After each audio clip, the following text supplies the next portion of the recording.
reaction and equation. So children, what is a chemical reaction?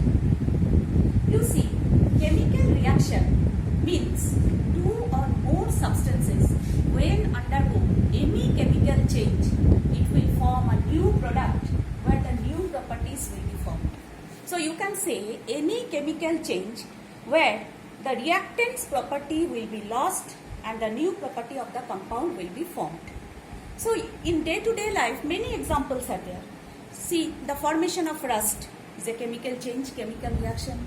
Formation of curd from milk is a chemical reaction, and etc. etc. Now, you are knowing the chemical reactions are taking place every day, day-to-day life in our surrounding. But how will you represent them? We have to represent the chemical changes. We can represent the chemical change in the form of their formula and compounds. And that representation of any chemical reaction with the help of formula and symbols is known as chemical equation. Question is, why a chemical equation should be always balanced? So children, you know the law of conservation of mass. What it says? It says that in any chemical reaction, the total mass of the reactant is always equal to the total mass of the product. So why is it so? Because according to Dalton's theory, you have already learned the atoms can neither be created nor be destroyed. So see, if I write any chemical reaction, suppose you see NaOH, simple chemical reaction, plus HCl. What is forming? NaCl plus H2O. Here you see how many sodium atoms are there? One. Here also one sodium atom. In same way, all the atoms from the left hand side is equal to the number of atoms in the right hand side. Number of atoms in the reactant side must be equal to the number of atoms in the right hand side. That is a balanced chemical equation. Now, come to our topic. That is the type of chemical reaction. What are the different types? Many chemical reactions are there. But how to study the chemical reaction? By knowing their types, you can categorize every chemical reaction under certain types. What are those types? First one, combination reaction. Second one, decomposition reaction. Third one, displacement reaction. Fourth one, double displacement reaction. And the fifth one is redox reaction. So, first come to combination reaction. What does it mean? Combination means you can combine many reactants and will get only one product. Here you see, I have arranged. You see reactants A, reactants B combine to form only one product C. And property of A and property of B is completely lost and form a new property of a product C. So this is a combination reaction where two or more, here you can take many reactants but product must be one. So that is a combination reaction. If I write an example of combination reaction, you see, I can write carbon plus oxygen. It is a very simple reaction to give CO2 plus energy. It is a highly exothermic reaction where carbon combines with oxygen to form only one product CO2 and with liberation of energy. It is an exothermic also. Exothermic is the characteristic of the chemical reaction. It is not the type.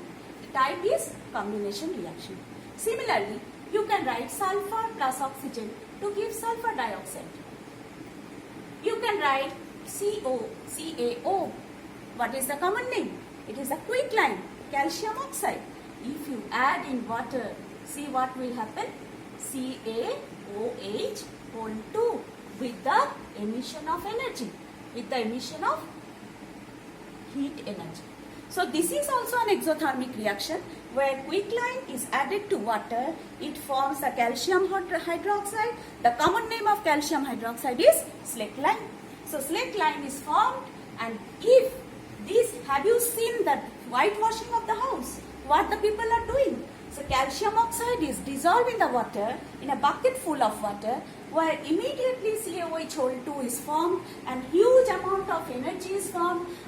You will see the bubbles are coming out. That means so much large amount of energy is formed. Then what is done? It is applied to the wall of the house and it reacts with CaOH2 reacts with atmospheric carbon dioxide to form calcium it will react with calcium hydroxide when applied to the wall. It reacts with carbon dioxide to form CaCO3 plus H2O. This CaCO3 will make the wall shine. Okay? So these are all about the combination reaction. Then some more examples you will write for yourself and verify it whether it is a combination, what is its characteristic, whether it is exothermic or endothermic, some other characteristics may be there, but some gases may be involved. These things is your work. Next is come to decomposition. What is decomposition?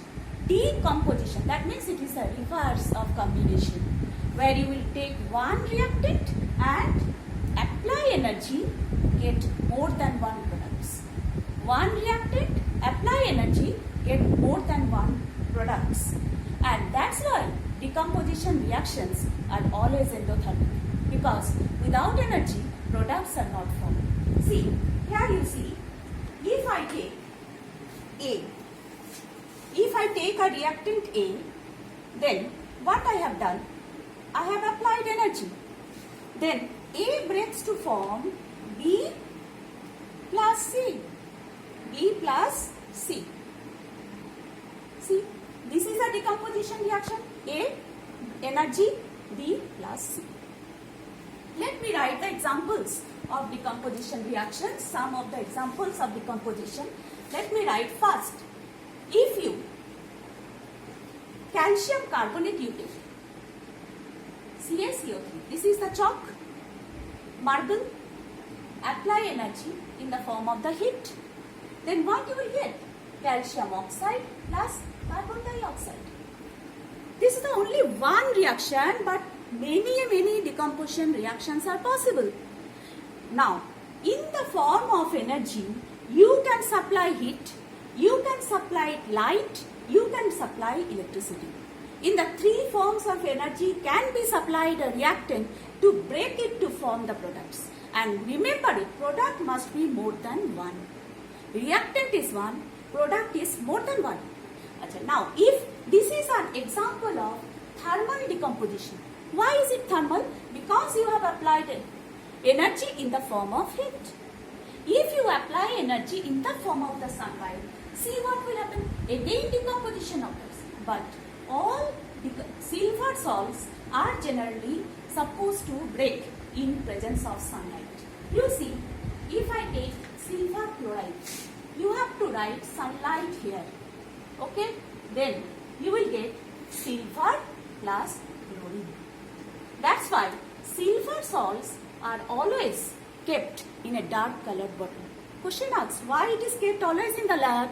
You will see silver chloride is placed in the dark colored bottle. Why?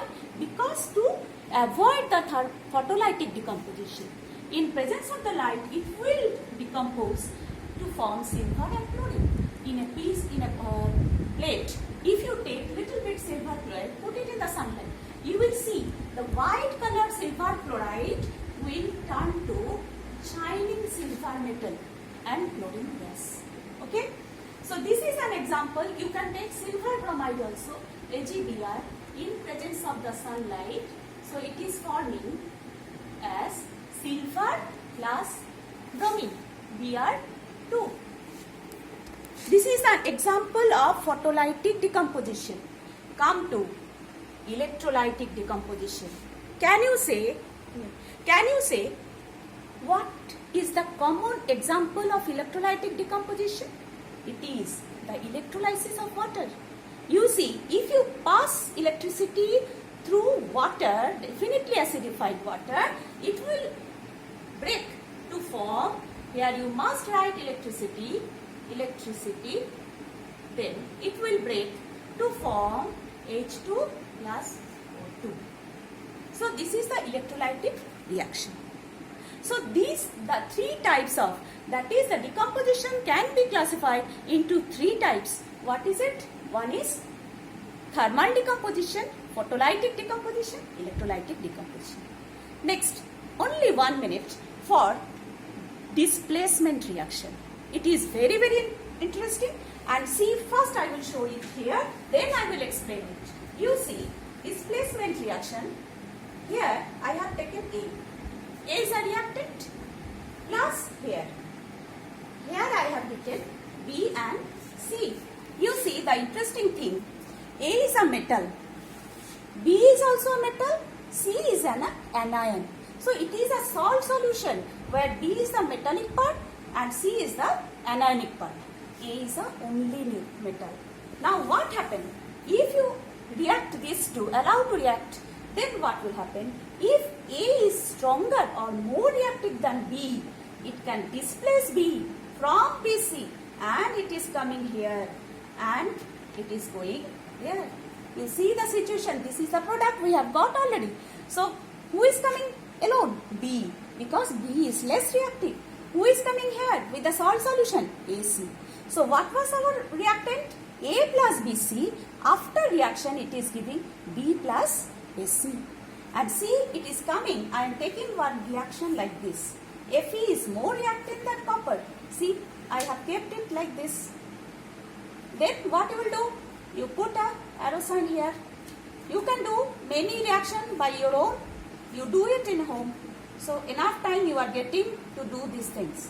C and plus FeSO4. See the condition now. Is it following displacement? Fe plus CuSO4, arrow sign, Cu plus FeSO4. So nice way you can represent many reactions like this. So as we are not providing you chemicals here in our house, so this way you can understand the chemical reactions. In the lab, you will get many chemical reactions like displacement. So let me write one displacement. What we have done? Fe plus, it can be represented like this. Fe plus CuSO4, it will give FeSO4 plus Cu. As Fe is more reactant, displacing copper, copper is getting out to form the FeSO4. This is a very nice color change reaction. But what is the color of copper sulfate? It is blue. What is the color of ferrous sulfate? It is green. What is the color of copper? Reddish brown. So this in your own eyes you will do it in the lab. Another reaction you can write, suppose zinc. You are adding to H2SO4. Then what will happen? Zinc can displace hydrogen. Always you remember, metals which are more reactive than hydrogen can displace hydrogen from the mineral acid and form the salt. So it will form ZnSO4 plus H2. So what we have learned, children, today, you see, we have learned what is a chemical reaction, what is a chemical equation, why a reaction should be balanced, what are the types, only 3 types we have discussed today. One is combination reaction with a lot of examples. Some examples you will do in your copies so that for your own practice. Second is decomposition reaction. Some more examples you will write. And then is displacement reaction. Another 2 types of reactions are there. We'll continue